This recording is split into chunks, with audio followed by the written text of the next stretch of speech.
What is up, killers? Kevin today, back with a brand new episode of 5 new console mods to hit the Bethesda on the website this week. This is going to be episode 583 within my series, but without further ado guys, let's jump straight into the video. 3-hit forward power attack for two-handed. This one is coming in at 20.3 kilobytes of a download. Full perms and permissions from the nexusmods.com to head over to the Bethesda on the website for us Xbox One users to use.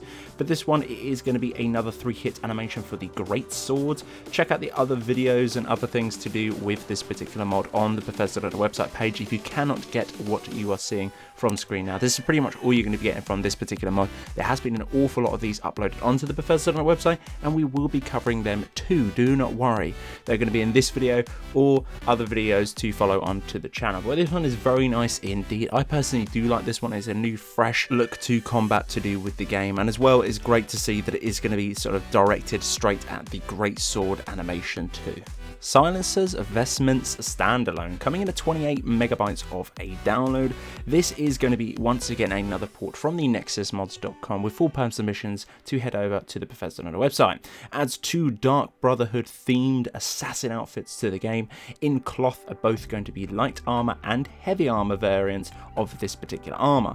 This armor is going to be craftable only, you cannot find it within the base game, so you're pretty much going to need to get the resources to gather it. But for this particular one, the cloth version requires no smithing skill at all, but obviously in cause of that it's going to be a 0 armor value rating, and the light version again will be covering within the glass smithing category, and you will need that, and the ebony one for the heavy armor set to do with this particular armor set. Personally, they felt the Dark Brotherhood armor was a little bit lackluster and not sort of themed. If not, it's going to get a little bit generic and boring, basing around other different mods and modeling it around the vanilla one. This one definitely does change that. I really like the heavy armor set that does come with this particular mod, purely on the fact of it's a little bit more padded, a little bit more bulked out, and just looks a little bit more menacing. Encumbrance and Collective altogether is an incredibly nice set, and personally incredibly lore friendly too.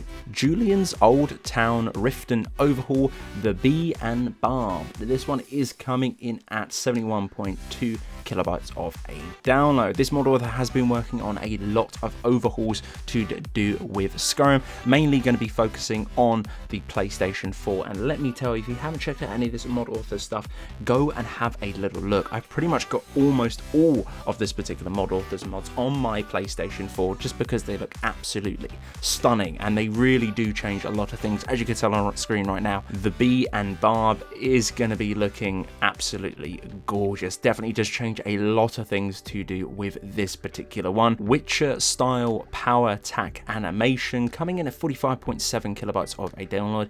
Full perms and permissions to head over to the Bethesda website from the nexusmods.com. But the description simply reads: an animation for people who love spinning stuff around the head. That is very true what you get with this particular animation. For great swords and for battle axes, this mod is going to be working great. Obviously, once again, this is a two-handed mod to be entered within the game, and personally it is absolutely gorgeous. I can tell on screen right now, swinging this around definitely is that Witcher kind of Geralt feel to do off of the Netflix series, if not just the games itself, but noticeable within the Netflix series. This is definitely going to be that. It feels really fluent, really nice indeed. Had no problems or issues with this particular one. All I did was download it, drop it in within my load order, and fired up the game, and it instantly worked. Really nice indeed. I'm not too sure if this one is going to be clashing or going to be working fluent with all of the other ones that are out there at this current point in time of recording this particular video, but you can pretty much try them, have a mix around, have a little play. Who knows, you might be able to change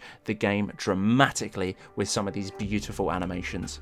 Nico's Raven Swords, coming in at 4.4 megabytes of a download. This is going to be a port from the nexusmods.com, and this mod adds 2 new swords to the game for you guys to enjoy. This mod adds 3 custom high resolution swords that look really, really nice indeed. One can be found at a set location that is going to be next to an altar or a shrine. I won't give too much away, but if you want to go and check that out, make sure to head over to the Bethesda website and read the description if you do want somewhat of the overpowered version of this particular blade. But if you're like me and you are very impatient, you can head over to the forge and rustle with this particular blade up in a variant of one-hander and a two-hander, being the greatsword within the ebony smithing category, and it is going to be slightly stronger than the ebony but also slightly lighter in comparison if we were doing a sort of side-by-side to do with the vanilla weapons within the game. Honestly, I think they look really nice indeed. The detailing all the way through, the blade itself and the hilt are very nice indeed, and again, baffling to see such beautiful mods coming in at such a low download size. But if you want the OP version that I did say within the game and you download this particular mod, then have a little look at the description to find out where that particular set location is going to be. So guys, that's the end of this particular episode. This has been episode 583 within my series. Guys, if you did enjoy it, I'd very much appreciate a like on the video. It does let me know that you are enjoying the content coming out onto the channel. If you're new around here too, click that subscribe button. Right next as well, apparently if you click that little bell icon, you should get a notification for every single time I post a video like this to the channel. But guys, until the next one, this has been Killerkev here, and Killerkev out.